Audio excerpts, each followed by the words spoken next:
فنانين، ازيكم؟ ان شاء الله تكونوا بألف خير. كل سنة وانتم طيبين.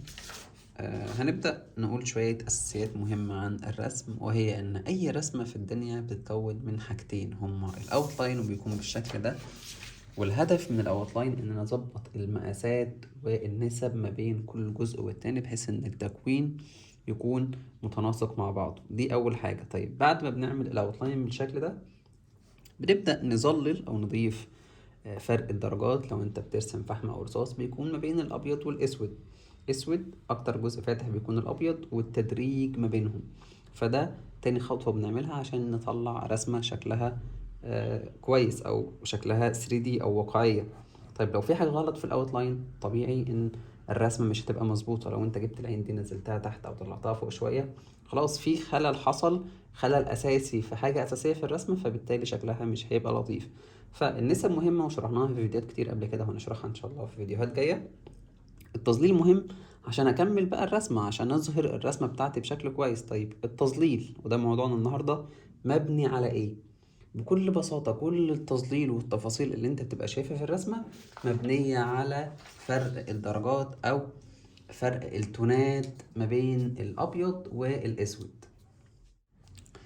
ففرق التونات ده هو اللي بيحول أي رسمة من 2D أو تخطيط هندسي زي ما شفنا في الأوتلاين يخليها واقعية أو 3D. تخيل معايا للحظة، غمض عينك وتخيل للحظة واحدة إن الجزء الفاتح ده، الجزء اللي جنبه اللي هو الميتونز أو الدرجات الخفيفة شوية بقت فاتحة زي ده، والغامق بقى فاتح برضه. طب انت هتشوف ايه؟ ما انت هتشوف كل ده فاتح، فبالتالي مفيش ابعاد مختلفة.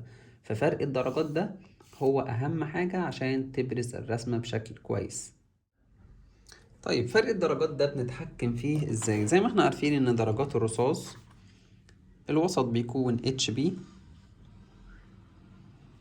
وكل ما بتزود البي القلم بيبقى غامق اكتر، وكل ما بتزود الاتش القلم بيبقى خفيف اكتر. فعندك ال HB وسط، ال F برضو وسط، H اخف، ال 2H اخف، هكذا لحد ال 8B او ال 8B اغمق درجة معاك.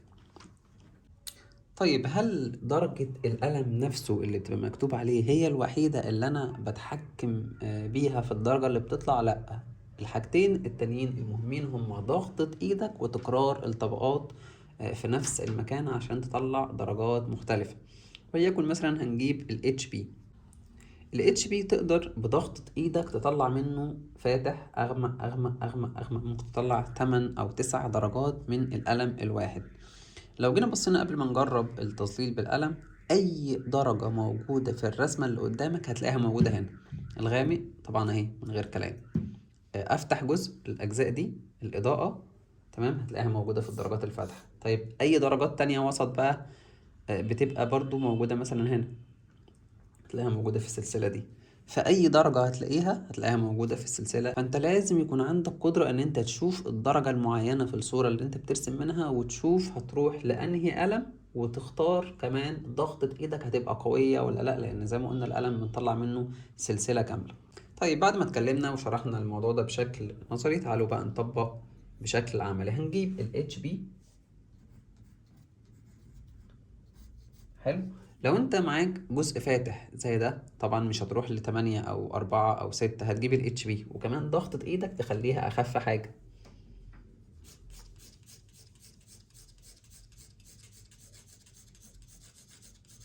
طيب جزء اغمق من ده بدرجة واحدة، ابدأ زود ضغطة ايدك شوية، هيديك درجة مختلفة. طيب لو انا مش عارف ازود ضغطة ايدي، كرر طبقات فوق بعض. احنا لو جينا هنا ضفنا طبقة خفيفة زي اللي فوق، بس كررنا الطبقة اللي فوق مرتين فوق بعض، فطبيعي تبدأ تبقى غامقة معاك. طيب عايز درجة أغمق أكتر، تبدأ زي ما قلنا لا إما تزود ضغط إيدك، لا إما تكرر طبقات فوق بعض، وهكذا لحد ما توصل للدرجات اللي انت محتاجها كلها.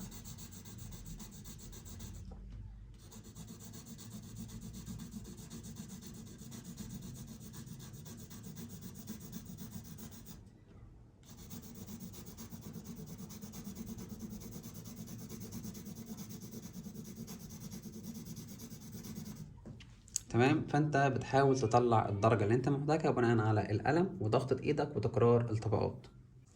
في تمرين مهم قوي بيساعد قوي ان انت تتحكم في الاجزاء اللي انت بتظللها. لو جيت بصيت في اي جزء في الرسمة هتلاقي ان المساحات بتختلف، يعني هنا مساحة وسط، هنا مساحة وسط، المساحة دي كبيرة شوية، الجبهة هنا كبيرة شوية. فلازم تتحكم في المساحة اللي انت بتظللها. فاحنا بنعمل اشكال عشوائية بالشكل ده،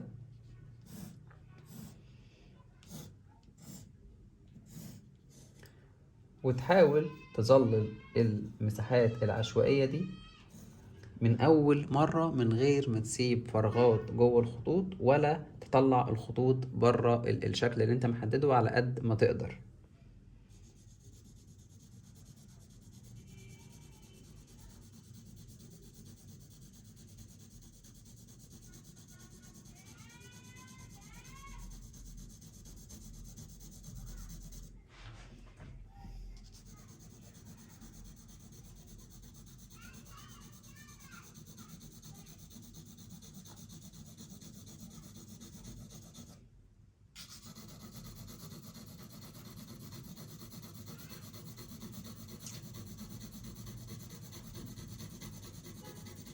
فباختصار التمرين ده بيعود ايدك ان هي تتحكم في الحدود اللي موجودة في الرسمة، عشان لو جيت تظلل جزء زي الشفايف ده تعرف تتحكم في الحدود بتاعتها، ما تطلعش الخطوط بره. لما تيجي تظلل جزء زي الانف تعرف تمشي حوالين الاضاءة بشكل سليم.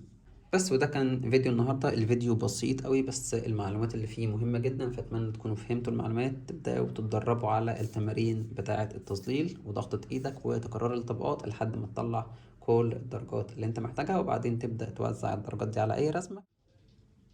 واشوفكم إن شاء الله في الدرس اللي جاي.